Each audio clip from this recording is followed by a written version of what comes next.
Hola, hola, clase. Today we're taking a look at expresar posesión, expressing possession, talking about how to use de to show ownership and then using possessive adjectives. Let's start off with possessive adjectives. Los adjetivos posesivos. Adjetivos posesivos show ownership. We've already seen me and mis a bunch for mi amigo, mis amigos. But there's a bunch of these. Let's practice these. Your is tu, clase tu. His, her, or your is su, clase su. Our is nuestro, repite, nuestro. Belonging to vosotros or belonging to y'all is vuestro, clase repitan vuestro. And belonging to them or to all of you, to ustedes, is going to also be su. Clase mi, tu, su, nuestro, vuestro, su. Mi, tu, su, nuestro, vuestro, su. Okay. It's a little bit more complicated than that, but I'm sure you can tell because you see that there are other ways to say it. You can do mi or mis, su or sus, tu or tus.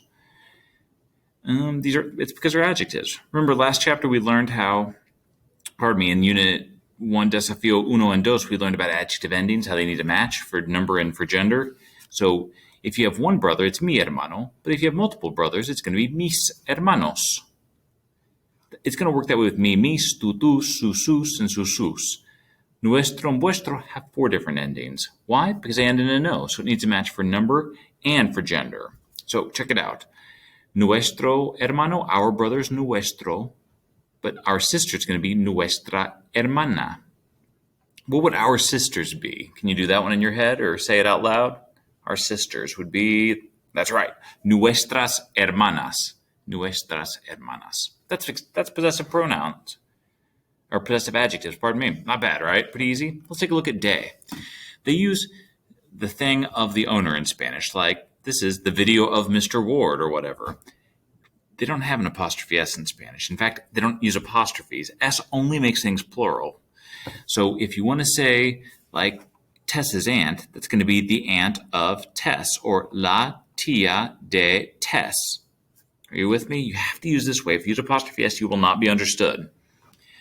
Mr. Grant's dog is going to be the dog of Mr. Grant. El perro del señor Grant. Okay, you see the word del there. That's the last new thing today, and that's with 2 contractions we have in Spanish. English has like hundreds or more of contractions that are optional.